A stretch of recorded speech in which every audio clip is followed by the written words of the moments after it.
Quezon, Manila. So sa pamamagitan ng kapangyarihan ng isang valid o isang tamang search warrant, nagawa natin yung ating tungkulin upang tingnan kung talagang nandirito yung mga sasakyan na luxury vehicles na inamin naman po ng mga may-ari na may mga luxury vehicles sila. Ngayon, doon sa pag-amin nila sa Blue Ribbon Committee, 28 yun, ang subject ng search warrant dahil kailangan niya ng eksaktong impormasyon. 12 yung subject ng search warrant, subalit ang hinahanap natin ay 28 at doon sa social media post, doon sa kanila mismong ibinigay dating istorya ay 4 na po yun. Ano? So hahanapin natin kung ilan talaga yan at minimum 28 yung sinabi sa Blue Ribbon Committee doon sa hearing na ginagawa ni Senador Marcoleta. Sumusuporta tayo dyan at utos din ng ating Pangulong Bongbong Marcos na pag-igihin namin na tingnan lahat ng mga na-involved dun sa nangyayaring alleged flood control scandal, flood control mess. So titingnan natin lahat ng personalities doon.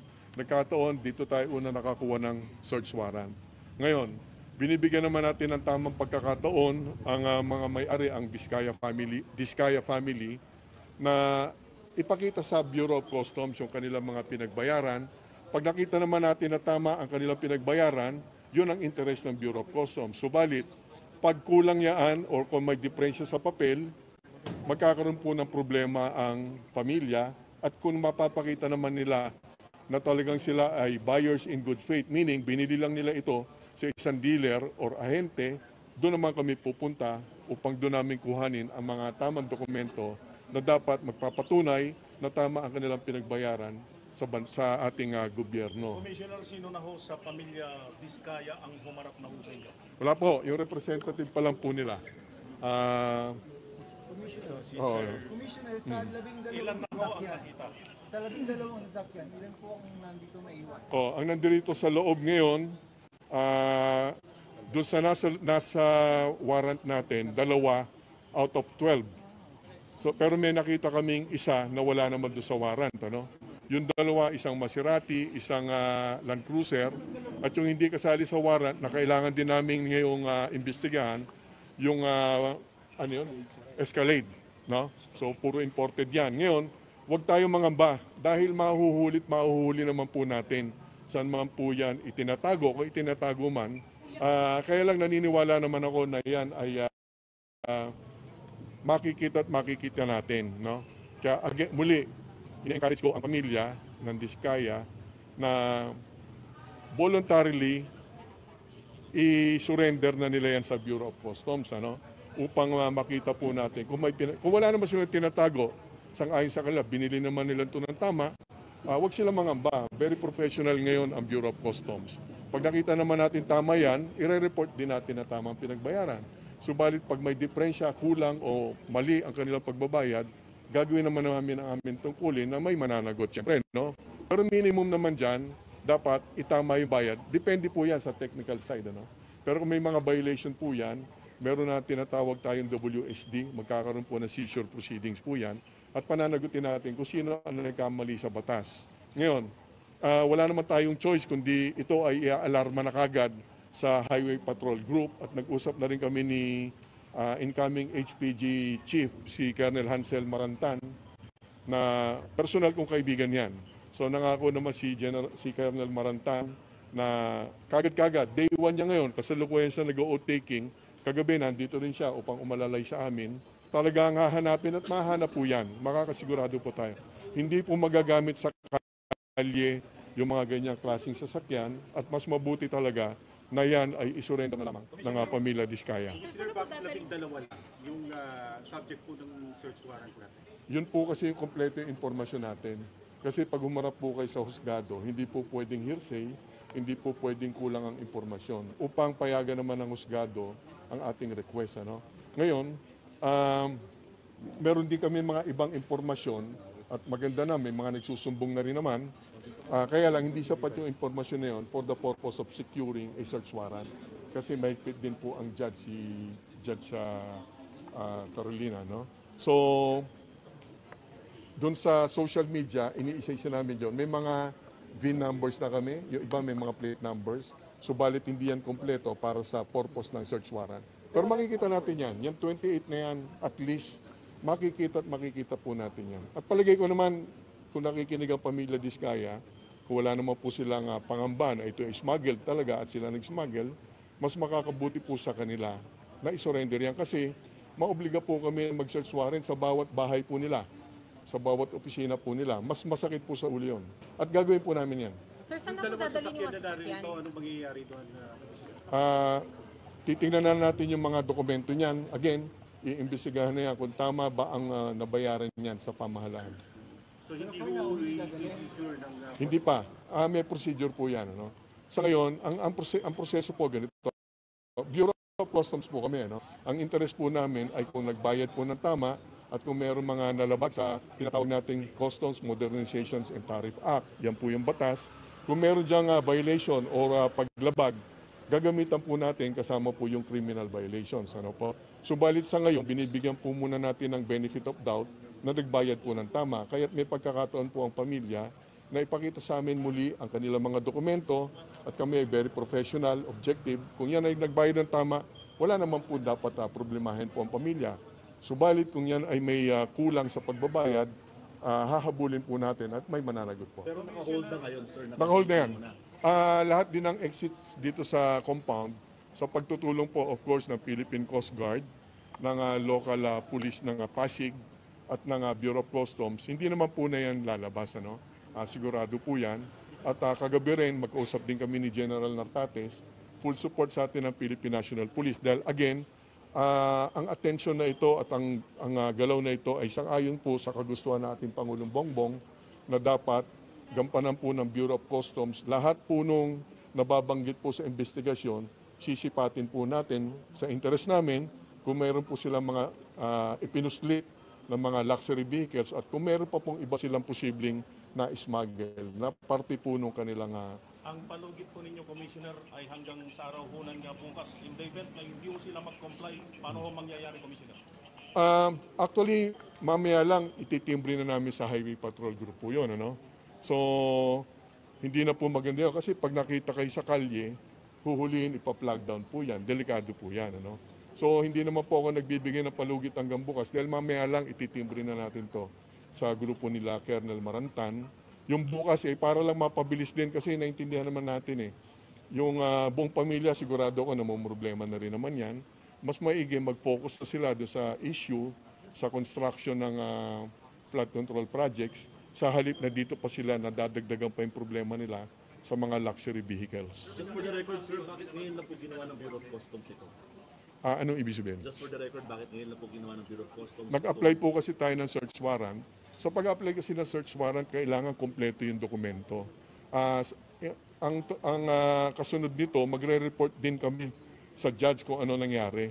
Kapag maganda po yung pag-uulat sa judge na positive po, in this case positive, kulang nga lang, matutuwa po yung judge na tama rin yung kanya suporta at desisyon na magbigay ng search warrant.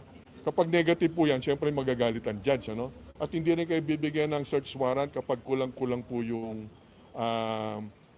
information doon sa application. Binuo po namin yan, may surveillance, kompleto kami yan, may documentary research sa LTO, may pagtutulungan sa amin. Sinimula namin yung trabaho ng Martes kasi dahil wala tayong pasok ng Lunes. Ang totoo niyan, inisip ko na para matulungan ng Blue Ribbon Committee at of course para masunod ang kagustuhan ng ating Pangulong Bongbong Marcos, inisip ko po mismo na mag-issue na lamang ng letter of authority na kapangyarihan naman ng Customs Commissioner. Kaya lang, sang-ayon po sa mga naunang ulat, ito po ay tahanan at subalit sa itsura naman ay ito yung mukha namang commercial establishment. Kaya lang binibigyan talaga ng proteksyon ng ating saligang batas. Ang tahanan dapat nire-respeto po natin yan. Kaya mas mabuti po sa aming lahat na applyan ng search warrant. And then bukod sa posibleng tahanan nga ito, although commercial din naman, ano? Para kasi gamitin ang letter of authority ng Bureau of Customs Commissioner, dalawang bagay dapat yung insidente na magagamit namin yung LOA. Unang-una, kung publicly nagtitinda ng smuggled items yung subject, no? In this case, Diskaya, no? kung sila ba ay nagtitinda, in this case, ng luxury vehicles. Hindi po papasok doon yung definisyon dahil ito yung mga personal nilang gamit at hindi naman namin pwedeng lokohin ang korte upang makakuha ng search warrant ay sasabihin naming binibenta nila. Hindi naman po tama yon at hindi po namin gagawin na magsinungaling sa korte at yan ay labag sa hustisya po ng ating bansa.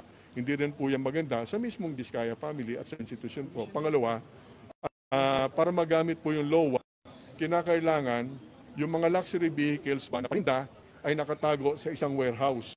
Ito po ay garahe ng pamilya at hindi naman po ito warehouse na ang purpose ay magtinda ng mga luxury vehicles. Kaya hindi po uubra yung letter of authority. Yun sana ang una namin gagawin noong Lunes pa lang. Subalit hindi po tamang gamitin po ang LOA. Sir, sakaling may paglabag, sir, may makukulong po ba? At sino? Kung sino po ang mismong, kung ito po ay talaga mapatunayang smuggled vehicles, pananagutin po natin yung mismong nag-import. At makakasama po dyan, siyempre, sino po yung brokers na nag-import. Yung nakapili sila. Ganito po yan, no? Hindi lang naman po sa Diskaya. No? Lahat po tayo, kapag bumili naman po kayo ng any imported items, kapag naman po may pinagbayaran kayo bilang mamimili, ang iniisip nyo kasi normal yun. No? So may protection naman kayo kahit papano na buyer in good faith kayo. No? Kaya lang, kapag ang nabili nyo is smuggled, hindi rin po yung garantya na hindi po kukunin ng pamahalaan sa inyo yung, in this case, mga sasakyan. Kapag yan ay napatunayang kulang sa pagbabayad o may mga paglabag sa batas, yan po ay mapupunta doon sa sinasabi ko kaninang seizure proceedings. Yan ay kukumpiskahin ng gobyerno. Ngayon, paano naman yung ipinambili ng Diskaya family? Ang hahabulin niya kung saan siya bumili niyan. Maghahabulan po sila ng kanyang pinambayad doon. Ano? Ang ultimately, yung importer at brokers ang hinahanap po natin. Commissioner, the mere fact na pagdating niyo dito, tatlo lang yung mga luxury vehicles. Dalawa nga yung covered or subject ng warrant. Ano, tingin niyo may intention nila ko? Ang dami Ayaw po natin pagbintangan. Ano? Again, iniisip lang natin, maaring na pressure sila. No? Meron pang welga dito nung isang araw.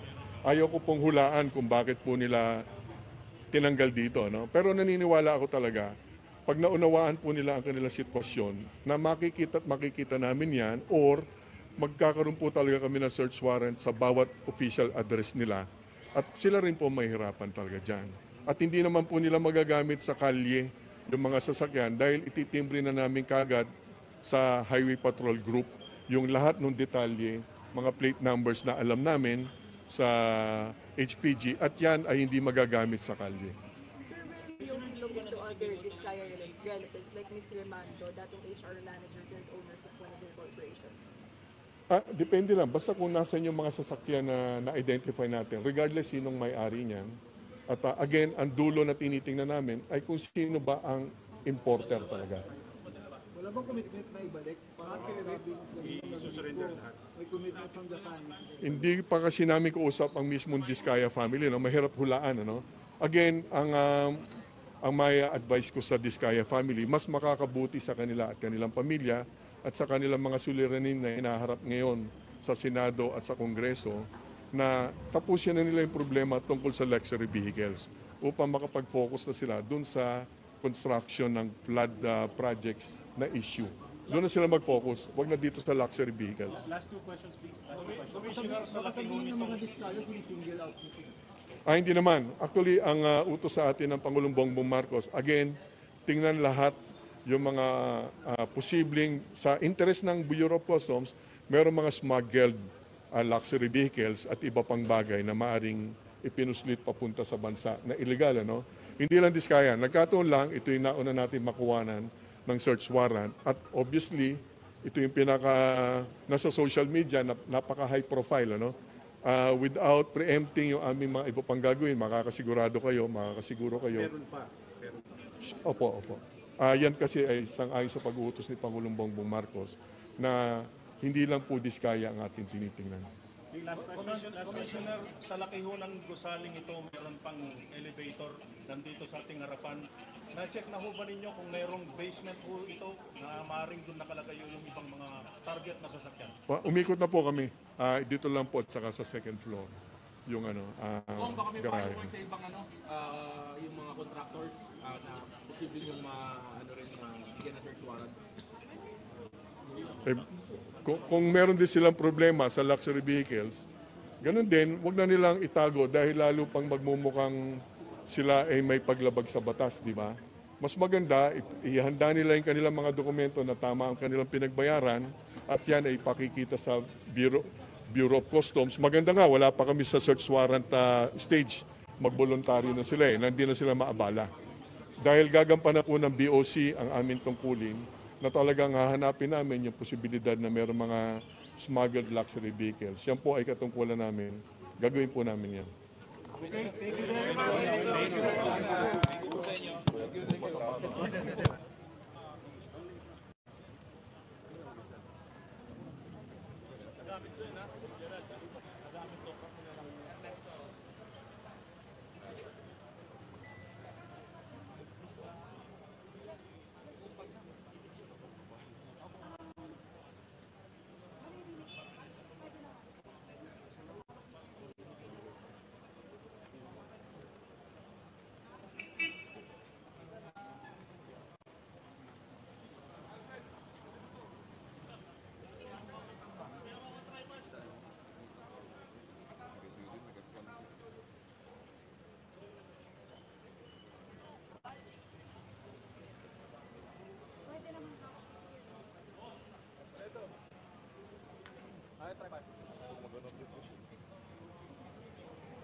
So, dito ngayon lahat ng mga media.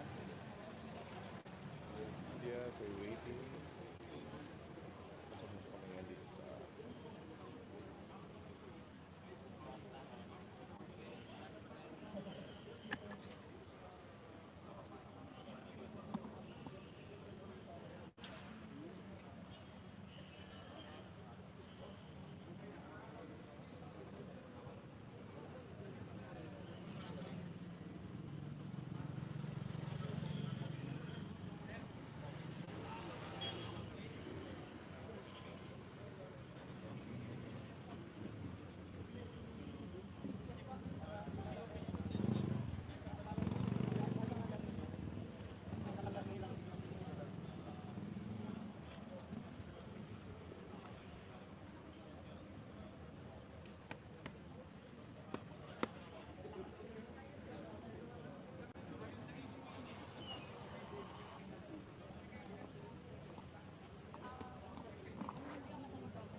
May pakmay sa sulod kita as yung tripod. Ba.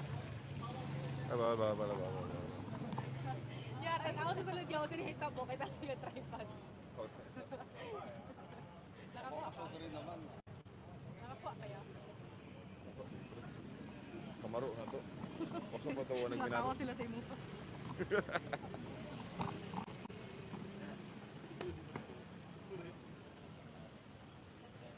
Para ba kita?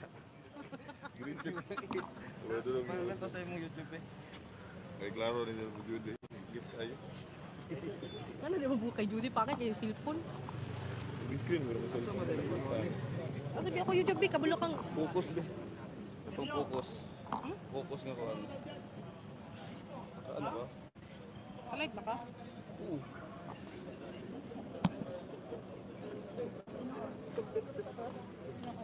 Ewan ko lang, basta sabi isa-isa lang, huwag mag-dugugan.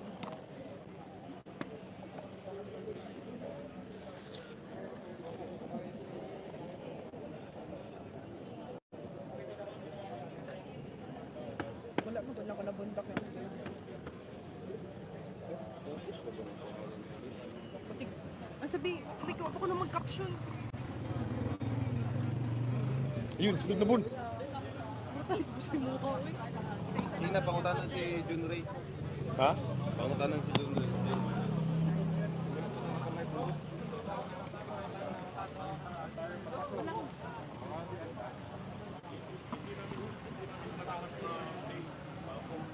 Meron nang humaharap, pero ngayong oras na ito may papakita lang ng ating cameraman na si Utoy Gadapit Jr. Ay isa-isa na kaming pinapapasok dito sa gate mismo. Dito sa gate mismo. Dito sa entrada. Dito sa mga gate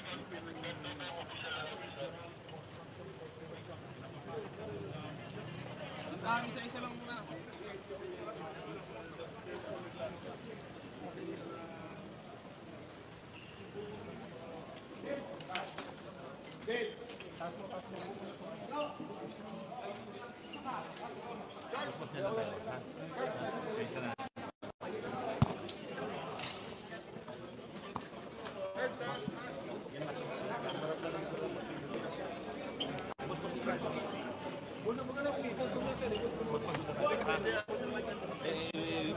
Doon ka sa likod.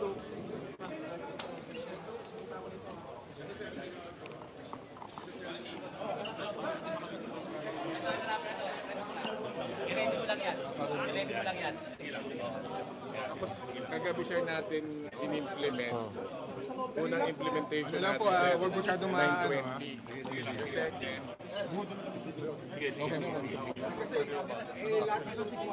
kanina sir, 8 o'clock sir. 8:18 sir. Okay na. Okay sir. Okay na. Ayos na. Masyado mataas yung mic. Yung mic nyo, masyado mataas.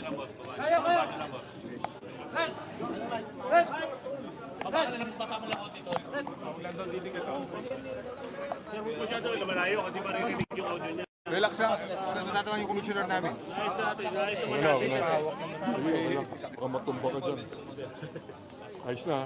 Walang tulakan. Okay na. So, nagkaroon tayo ng pagkakataon na isilbi yung search warrant na itinulong sa atin ng judge ng Maynila, si Judge Carolina ba? Carolina